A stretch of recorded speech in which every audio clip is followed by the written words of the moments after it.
Hey everyone, welcome back to John's Watch. This video is presented by the EA Creator Network, which just means they very kindly gave me a review code for the games I'm going to talk about today. In this video, I will be talking about two games. I'm going to talk about The Sims Legacy Collection and The Sims 2 Legacy Collection. So the very first Sims game originally came out on PC in the year 2000, and then the sequel, Sims 2, came out in 2004. EA has basically ported those original games to basically work on Windows 10 and 11, because as games get older, they get a lot harder to just run on modern operating systems. And so that the Sims 1 and 2 Legacy Collections were released on most platforms, I think, on January 31st, 2025. The prices are a little bit shocking, I will be honest. For The Sims 1, it's $30 Canadian. For The Sims 2, it's $40 Canadian. These are games that are more than 20 years old, and that's quite expensive for, pretty old games. They are the complete packages, whatever DLC came with The Sims 1 and whatever DLC came with The Sims 2, they're all included here, which is very cool. But yes, these are very old games, and yeah, they are pretty expensive. Obviously, I think most people were pretty excited about The Sims 2. These games were, they've always been available, they haven't been deleted from the internet or anything. They were just a little bit trickier to make work on modern operating systems, like I said, but, the gaming community doesn't let games go like this, so even without these legacy collections, if you have, your original copy of The Sims 2, you can do some tweaks to make it work, no problem. It doesn't take too much work. But if you don't, these are literally just plug and play. I install them on Steam, run them, they're good to go. And yeah, most people are excited about The Sims 2. I think even Sims fans who have played all of them and still play The Sims 4, I think most people, a lot of people, say The Sims 2 is the best game. And my first game was The Sims 3, which is what I thought until I played these legacy collections. And I'm sure when I was playing The Sims 1 for this video, I'm sure I have some very, very vague memory of watching my cousins playing the first Sims years and years ago when I still lived in England, presumably between the year 2000 and 2002, because that's when I left England, maybe when we went back, but I'm sure I watched them play a little bit of the first Sims.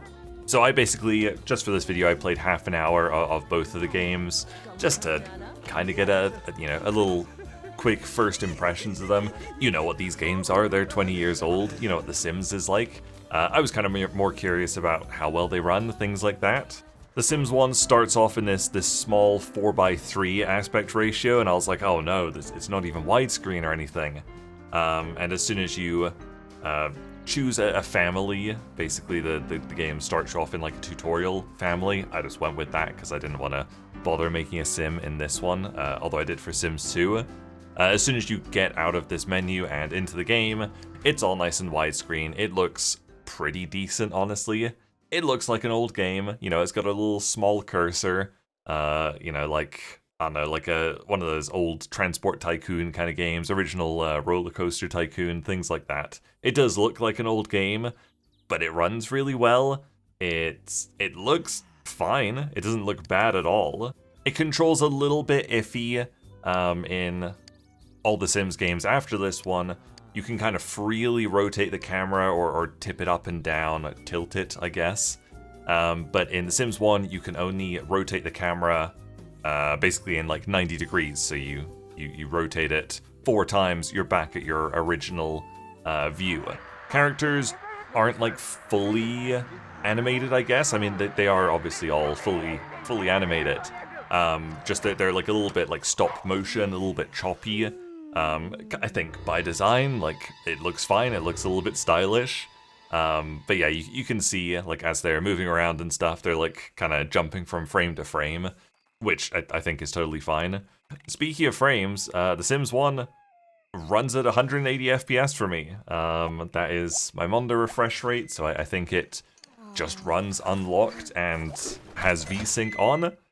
Didn't notice any dips below 180, as you'd expect for a 25-year-old game. The UI is very serviceable. If you're familiar with the Sims UI, like the needs meters and stuff like that, it's all decently familiar. You know, like a little bit strange going back to such an old game after I've played a lot of Sims 4. That's been my game. But it's all pretty intuitive. I skipped the tutorial after about a minute because I know how to play The Sims. And yeah, I was able to manage my way around, got my sim a job, went off to work, things like that, you know, danced with people, got slapped by a guy, you know, normal stuff. I guess one of the DLCs that comes with The Sims 1 is like a magic DLC, and I combined a bunch of ingredients in this cauldron and learned a magic spell that let me turn people into toads. So I took revenge on the guy who slapped me and turned him into a toad. Great stuff. But yeah, it was totally fine, totally playable. I think The Sims obviously aren't quite as smart as they are in Sims 4. Like, you can't just go away from your computer and they'll be okay. Although I don't think you can even do that in Sims 4. They're smarter, but not that smart. But yeah, your Sims needed a little bit of caretaking of them.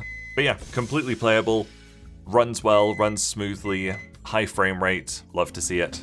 And so I was very surprised that The Sims 2 was actually kind of harder to start up than The Sims 1 was. Basically, when I started it up, for both of them, when you get to the main menu, you can't change the options from the main menu, you can only change the options when you're in the game, which was okay for The Sims 1 because it started no problem. Sims 2 started in like 240p, something like that, and it was full screened and it was just kind of messing with all my like Windows settings.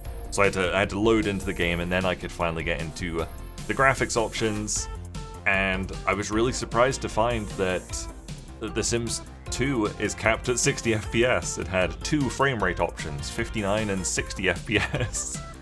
And yeah, I was just shocked that The Sims 1 ran at 180, but The Sims 2 was locked at 60. It doesn't make a difference for this video at all, but yeah, I was just very surprised going from 1 to 2 to kind of have a worse graphical experience. The graphics are like a little bit better in The Sims 2, not by too much, it was only 4 years later. It's kind of like a little bit brighter, I guess, a little bit more detail in the grass and things like that. The UI is very reminiscent of The Sims 3, or, you know, The Sims 3 was reminiscent of The Sims 2, I guess. And it was really easy to get to grips with as well. You know, it's still a Sims game, it's a little bit smoother, a little bit more intuitive than The Sims 1 for sure. Like I said, quite similar to The Sims 3, you know, HUD-wise, UI-wise, things like that. For this one, I decided to make a sim to check that out as well. Originally, I was just gonna make myself in the game, and then I spotted this absolutely beautiful piece of headwear, and so I decided to make a not quite John, so I called him John in quotation marks. And that was the sim I went with. He was great. I bought him a house, then very quickly put in two cheat codes, motherload twice, just to get him up to 100 grand so I could get him a couple of nice things in his house. And that was him. He was in the world. A bunch of people came over to invite him into the neighborhood. He got off on the wrong foot with some of them, got off on the right foot with others. It was all good. This, like I mentioned for The Sims 1, you're locked to kind of 4 camera angles. For The Sims 2, you're free to pan the camera around to whatever angle you want, which is great. I did find that moving the camera angle was very slow, very low sensitivity. Didn't see an option for that when I was playing it in the settings, but maybe there was one. But otherwise, like, my cursor moved fine outside of that. The build mode was definitely a bit more refined than in The Sims 1. Yeah, it hasn't changed a ton over the years since The Sims 2. You can really kind of see why The Sims 2 is considered possibly the best in the series, because, yeah, it definitely improved on The Sims 1, and then, I don't know, I feel like it's kind of stayed the same since then. I don't have too much more to say about these two games, honestly. I think it's great that they are literally just plug and play now. You literally just install them on Steam, press play. The Sims 2, you have to go into the game and tweak your graphics settings a little bit. But yeah, they run on modern hardware, no mods needed or anything like that, no INI fixes or however you got the original games working on Windows 10 and 11. Definitely expensive for what they are. I mean, I don't know, I feel like probably half the price of both of them would be more fair. $15 for The Sims 1, $20 for The Sims 2. Maybe it's still pretty expensive. I know someone on my Steam friends list already has 10 hours in The Sims 2, so she was very excited for this one to come out, obviously. Like I said, I started with The Sims 3, so I don't have the nostalgia for either of these two games. I know a lot of people grew up on The Sims 2, and yeah, I imagine just being able to plug and play this is probably pretty exciting for a lot of people. There you go, that was a quick look at The Sims 1 and 2 Legacy Collections. If you want to pick these up from the EA app, the EA store, feel free to use the code TheJarDev. Thank you guys very much for watching. Make sure you leave a like and subscribe if you enjoyed this video, and I'll see you guys later. Bye!